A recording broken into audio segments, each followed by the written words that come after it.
Sveiki, aš esu Tomas Misiukonis ir noriu pakviesti Jūs į vadovų coachingo programą Coaching Excellence Club. Istorija tokia, kad aš dažniausiai vedu coachingo mokymus uždaroms vadovų grupėms organizacijose. Tačiau dabar noriu sukurti atvirą grupę, į kurią pakviesčiau 15 vadovų, jau šiek tiek turinčių patirtį, ir jie atstovautų vieną organizaciją. Tikiu, kad sinergija atsirastų ne tik dėl pačios disciplinos ar coachingo taikymo darbe, bet ir dėl labai skirtingų patirčių, kurias vadovai turėtų šitoje grupėje ir galėtų mokytis ne tik iš manęs, bet ir vieni iš kitų. Kągi Jūs išsinešite iš tos programos? Keletą dalykų, bet įvardinsiu 3 pagrindinius. Pirmas, tai yra žinojimą ir gebėjimą taikyti coachingą tada, kada reikia, o ne tada, kada jisai visai netinka.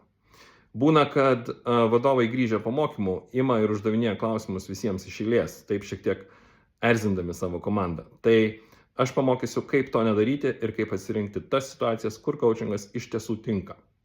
Antrasis išsinešimas – psichologinis.